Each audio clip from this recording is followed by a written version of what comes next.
Welcome back, everyone. Ready for another deep dive. Today, we're taking a journey through the life and work of, well, kind of a legend, really, Carl Sagan. A great choice. We're going to explore what made Sagan, I don't know, maybe more than just a scientist, I guess you could say, I like that. More than just a scientist. and why he still resonates with so many of us today. Absolutely. I think that's a great way to frame it. So to kick things off, we've got, like, a treasure trove of material to dig into, articles, interviews, speeches, even some of his personal writings, really kind of getting a full picture. Fantastic. A rich tapestry of sources. Our mission, should we choose to accept it, which I think we already have, We have. is to understand what made Sagan such a compelling figure. Right. Why did he connect with people on such a deep level? Exactly. Because, I mean, he was a brilliant astronomer, astrophysicist, all that, but there was something more, you know. Absolutely. It's interesting you use the phrase more than just a scientist. Yeah. Sagan truly embodied that idea. He was a gifted communicator. Yeah. A philosopher, an advocate for humanity's future, really. I'm with you. Okay, let's start with maybe his communication style, because I think that's a big part of it, right? For sure. I mean, everyone knows Cosmos. Cosmos, A Personal Voyage. It's kind of iconic. Oh, definitely. It's a landmark achievement in science communication. But what made it like so groundbreaking? That's the question, isn't it? It wasn't just another science documentary, was it? There was something different about it. Definitely not. I think Cosmos transcended the typical documentary format. Sagan's narration, his poetic narration, combined with, like, stunning visuals, those thought-provoking questions, it created a truly immersive experience. Yeah, like you weren't just watching it. You were part of it. Exactly. He wasn't just presenting facts, he was weaving a narrative. He was inviting viewers to contemplate the mysteries of the universe, like right alongside him. He makes you want to learn. Absolutely. So it was the storytelling that set it apart then. Yeah. I can see how that would resonate with people, even those who weren't necessarily, science enthusiasts. Exactly. He had this incredible ability to make, those complex scientific concepts accessible, relatable, without dumbing them down. Right. He used vivid metaphors, like comparing the vastness of the universe to a grain of sand on a beach, to give us a sense of, like, scale and wonder.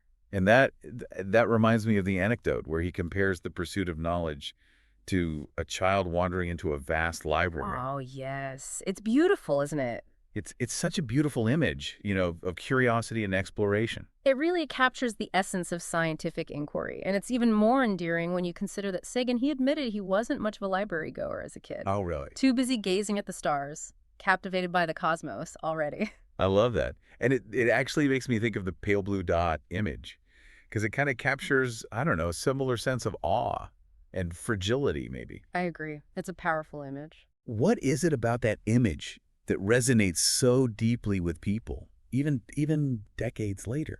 I think it's the juxtaposition of our planet's beauty and vulnerability against this backdrop of, the vast, indifferent cosmos. That tiny speck suspended in a sunbeam.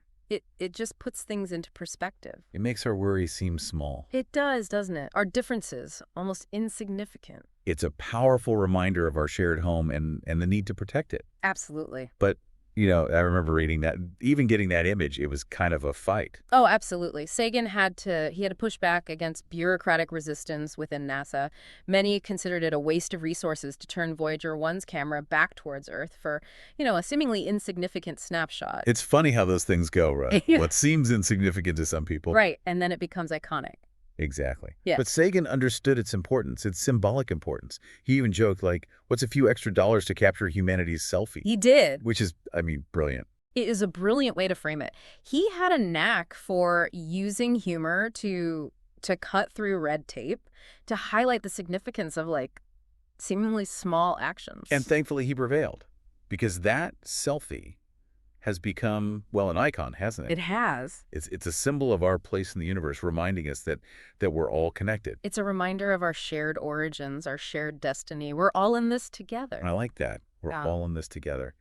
And that brings us to another facet of Sagan's work that I find fascinating. His involvement with NASA. Oh, yes. He wasn't just like an observer. No. He was actively shaping space exploration. He was deeply involved, briefing Apollo astronauts, designing experiments for the Viking Mars missions. He was particularly passionate about the search for life beyond Earth. Which reminds me of those gold plaques Oh, on the yes. Pioneer It's spacecraft. humanity's first message in a bottle to potential, extraterrestrial I love civilizations. that. A message in a bottle. So what were those plaques about? Like, what was on them? They were designed in part by Sagan, and they represented a bold attempt to communicate with the unknown. Gold? Yeah. They contain images of humans, a map of our solar system, and other symbols intended to convey information about our species and our planet. I can only imagine the discussions they must have had. Oh, I'm sure. Like, should we include a map?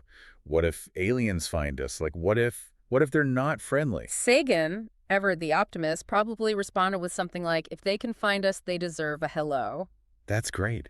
That's so Sagan. It is, isn't it? Always, Yeah. always that humor, right? Always. Coupled with this profound sense of wonder. He wasn't afraid to grapple with those big existential questions. And I think that's what makes him so compelling. It's that blend of scientific rigor and philosophical curiosity. Yeah, I totally agree. And you know what? I think that leads us perfectly into another fascinating aspect of his work. His pioneering efforts in exobiology, the search for life beyond Earth. A field he helped to legitimize. It was a field that, wasn't always taken seriously. But he saw its importance. He did. He saw the big picture. He was asking the big questions. And I think that's what set him apart, that willingness to embrace the unknown, to ask those big questions. He didn't shy away from the philosophical implications of scientific discoveries. No, he didn't. And that's where this whole idea of science as a source of spirituality comes in, right? Right. It wasn't about like dogma or religious beliefs. It was about finding a sense of awe and connection Just for sure. through understanding the universe. Exactly. He recognized that science could inspire like this profound sense of wonder, a feeling of belonging to something much, much larger than ourselves. It's a perspective that can be deeply meaningful, even spiritual, without, relying on traditional religious frameworks. I like that. It's like almost like he saw the universe as like this grand tapestry or something. Yeah. And science was our way of understanding its intricate patterns and connections. What a beautiful analogy. And through his work, through his writing, his speaking, he invited us all to become part of that grand cosmic exploration, to see ourselves not just as inhabitants of Earth, but as citizens of the cosmos. Citizens of the cosmos. I love that. He really challenged us to broaden our perspective, didn't he? did.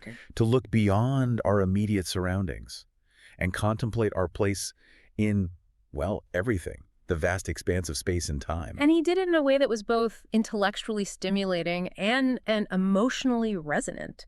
He understood that to truly engage people with science, you needed to appeal not just to their minds, but also to their hearts. Absolutely. You can't just throw facts at people. No, you can't. You have to make them feel something.